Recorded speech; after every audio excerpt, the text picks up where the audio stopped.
Umutwe w'amagambo tugiye kwigana uravuga ngo ni icyigisho kigufi cyane, aho gusengera Yerusalemu abantu basabwaga kuyihunga. Bavandimwe, uyu munsi wa none abantu turimo guteranira hamwe mu ntekerezo cyangwa se mu migambi, turi ahantu hatandukanye kuri za social media cyangwa se ku mbuga nkoranyambaga, aho dusaba gusengerana uko bwije n'uko bucye, ariko cyane cyane tunasengera iyi si kugira ngo ive muri aka kaga igezemo uyu munsi wa none. Nyamara kandi nanone dusubije amaso inyuma turareba tugasanga ibiri kubaho uyu munsi wa none ari ibintu byahanuwe, aho ibyanditswe byera byavugaga ngo hazabaho ibimenyetso n'ibitangaza byinshi cyane bitandukanye, hazabaho ibyago n'amakuba ndetse uburwayi bw'ibyorezo byinshi bitandukanye. Biri kubaho rero uyu munsi wa none ni ibyahanuwe birimo gusohora rero. Aho gusengera Yerusalemu abantu basabwaga kuyihunga.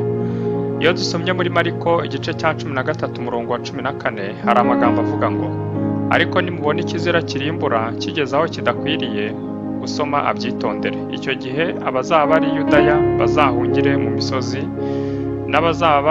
n'uzaba ari hejuru y'inzu ye kuzamanuka ngo yinjire mu nzu ye ngo agire icyo akuramo, n'uzaba ari mu murima ye kuzasubira imuhira ngo azane umwenda we.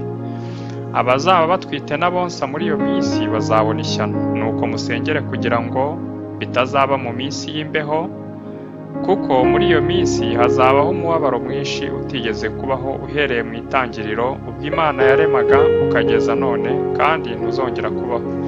Bavandimwe rero, icyo nagira ngo mbabwire, Yerusalemu ijya kurimbuka, Yesu yari yaravuze yuko ikizira kizahagararaho kidakwiriye. Aha byari ingabo z'Abaroma zagombaga kuza zikagota umujyi wa Yerusalemu ndetse zikakandagira no mu buturo bwera aho bitari bikwiriye.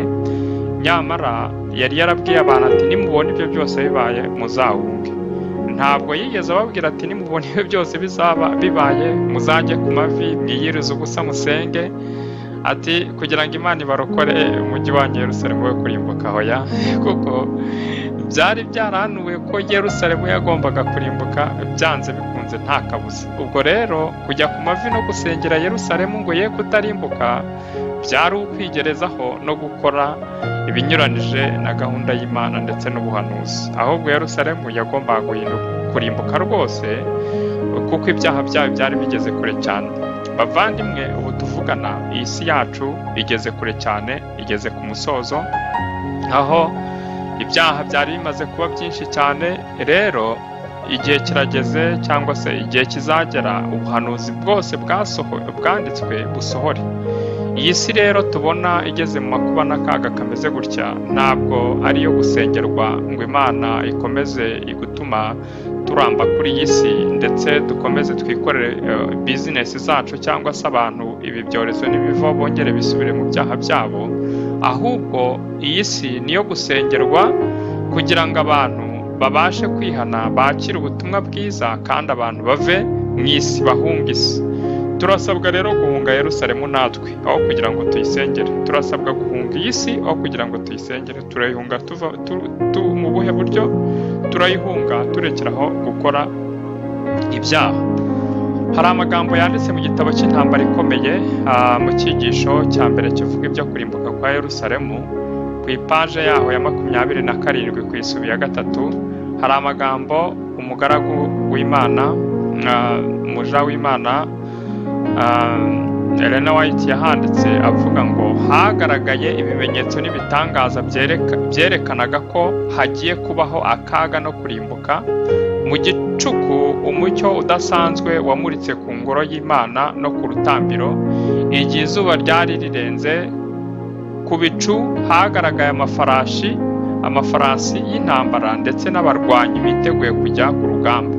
Abatambyi batambaga ibitambo mu buturo bwera nijoro batewe ubwoba n'amajwi adasanzwe.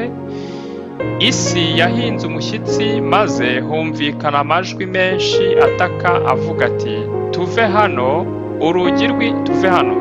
urugi rw'irembo rw'iburasirazuba rwari ruremereye cyane ku buryo abagabo 20 barukingaga bibaruhije, kandi rwari ku byuma binini bishinze hasi cyane mu mabuye akomeye ashashe hasi. Rwakingutse mu gicuku nta muntu ugaragara urukinguye. Byari ukuvuga ngo dore nimurebe n'urugi noneho ruranafunguye, uhunga nagenze gute nafunge, uhunga nahunge. Bavandimwe, ubu tuvugana urugi ruracyafunguye, uhunga nagenze gute nahunge ave muri iyi si, ariko kuva mu byaha byayo n'ibinezeza byayo, kuko igihe kigeze ku musozo. Hari umugabo wamaze imyaka 7 azenguruka utuyira two muri Yerusalemu abwira abantu amahano yagombaga kugwira uwo mujyi. Ku manywa na nijoro yaririmbaga indirimbo y'agahinda ibabaje avuga ati, mwumve ijwi riturutse iburasirazuba, mwumve ijwi riturutse iburengerazuba, ijwi riturutse mu byerekezo bine, ijwi rivuga ibibi bizaba kuri Yerusalemu no ku ngoro y'Imana, ijwi rivuga ibibi bizaba ku bakwe no ku bageni, ijwi rivuga ibibi bizaba ku bantu bose. Uwo muntu utarasanzwe yarafunzwe kandi akubitwa ibiboko, ariko ntiyigeze abyivovotera na rimwe. Ku bitutsi bamutukaga no ku nabi bamugiriraga, yabasubizaga igisubizo kimwe rukumbi, ababwira ati, Yerusalemu we ugushije ishyano, mugushije ishyano bantu mutuye muri Yerusalemu.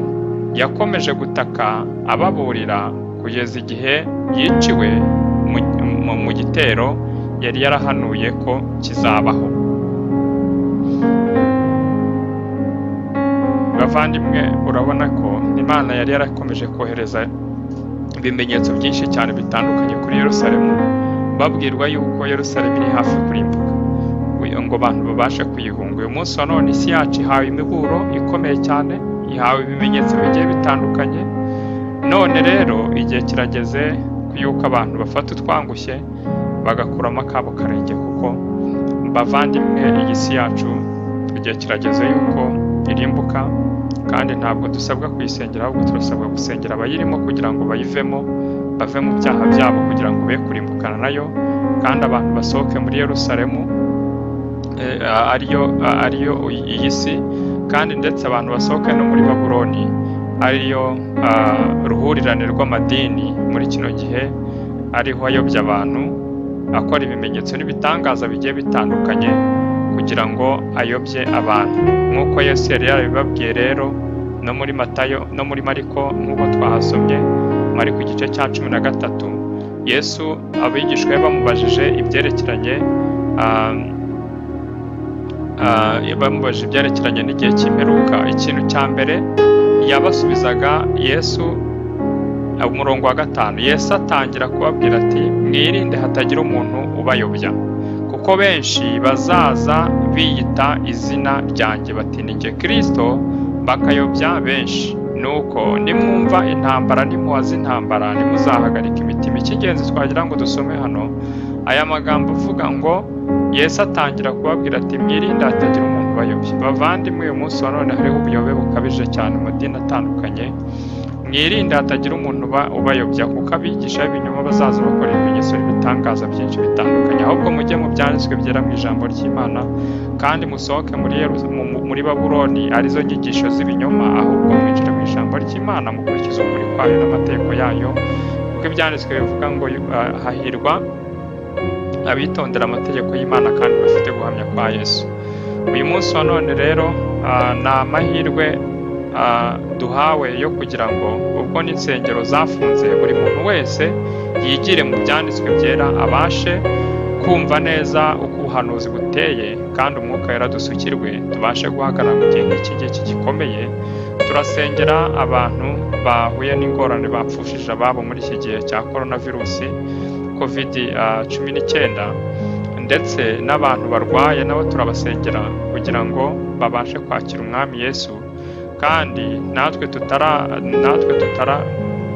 tutarafatwa turakomeza gusenga ngo Imana iturinde iki cyorezo, kandi ariko ikirushijeho nubwo cyahitana ubugingo bwacu, amazina yacu aba yanditswe mu gitabo cy'ubugingo. Dusoreje hano. Imana tubashishe guhunga Yerusalemu ariyo isi ya none, kugira ngo twe kwirimbukira mu bantu b'Imana, aho gukomeza guta umwanya tuyisengera, ahubwo dusengera abantu kugira ngo babashe kwihana no guhunga umujinya w'Imana ugiye gutera. Bavandimwe, dusoreje hano. Imana iduhane umugisha mu izina rya Yesu Kristo. Amen.